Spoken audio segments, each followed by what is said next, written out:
La pièce Momo avait eu beaucoup de succès au Théâtre de Paris avec Muriel Robin et François Berléand. L'auteur, Sébastien Thierry, en a tiré un film qui sortira mercredi prochain.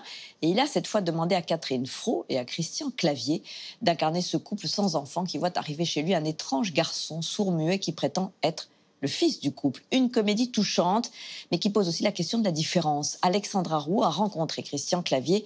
Il lui a expliqué comment il avait travaillé ses grands personnages. Merde, il m'a vu. T'appelles Lorette, on ne sait jamais. Maman. Il m'appelle maman. Oh là là. Dans Momo, l'adaptation de la pièce de Sébastien Thierry, Christian Clavier incarne André, un bourgeois de province un peu coincé qui va devoir faire face à un inconnu débarquant dans sa vie et prétendant être son enfant. Ça va, ça va. Il parle quelle langue? Il est sourd, il parle comme un sourd.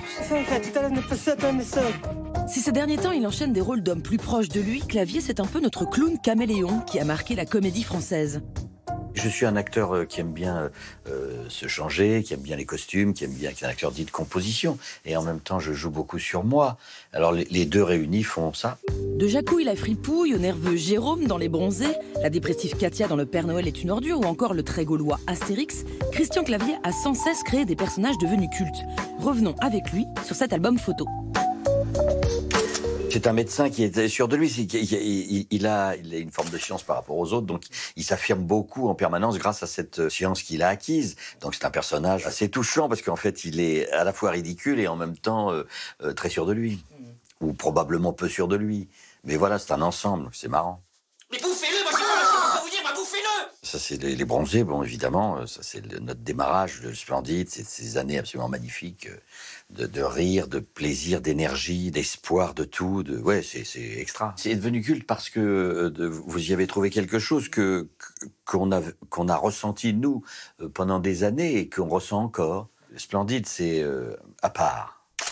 Katia, c'est un personnage extrêmement dépressif, déjà vexé quand vous lui dites bonjour. Bonjour, bonjour. Comment vous rentrez dans un personnage? C'est parfois un costume, parfois une posture, parfois une démarche, parfois une réplique, parfois un maquillage. Exercez-vous une activité professionnelle? Ça dépend. Évidemment, on vous demande de répondre par oui ou par non, alors ça dépend, ça dépasse. Hein.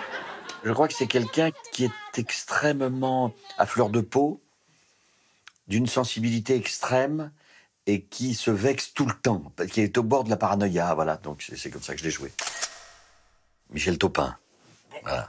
Alors, il avait rendez-vous avec l'histoire. Quelqu'un qui fait de la résistance en passant derrière les Allemands et en faisant comme ça et tout, il a l'impression qu'il fait un acte d'héroïsme de premier ordre. Je suis ravi de rencontrer un général de cette grande armée allemande dont on parle tant. Pour moi, c'est un grand honneur. Vous êtes trop aimable, monsieur Tapi. Taupin. Mais, n'est-ce pas, je suis déjà en retard. L'opéra n'attend pas. À bientôt, chers amis. Au revoir, général. Merci beaucoup. C'est un plaisir. À bientôt, général. Je t'inquiète, il a quelque chose d'idéologique, je dirais. Cette époque-là est idéologique, férocement idéologique, incroyablement. Donc, même si c'est un film complètement déconnant et complètement parodique par rapport au film sur la résistance, qu'aurions-nous fait? Il faut avoir une espèce de droiture et de... Bon, lui est un peu ridicule, mais enfin, il en veut quand même. Il est contre les chleux, quoi. Il y a quelque chose de la France qui résiste, d'Astérix, peut-être. Astérix est toujours raisonnable, c'est le raisonnable du couple. C'est toujours très compliqué d'interpréter ces personnages de BD parce que ils sont...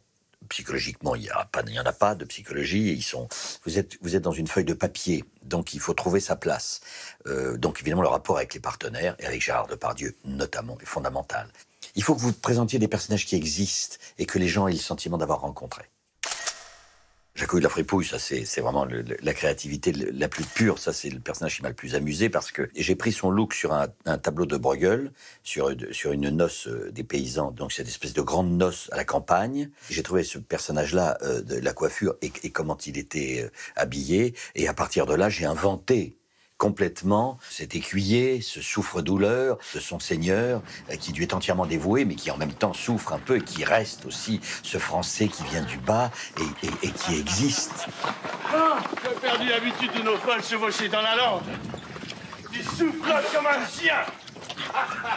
Alors ça, c'est un immense rire et un personnage d'une énergie, alors là, fondamentale, parce qu'il s'il n'a pas l'énergie, il meurt. C'est ce que Tsillam me disait, Shelton, quand le jour où tu as trouvé ton clown qui sort de toi, tu es devenu un acteur.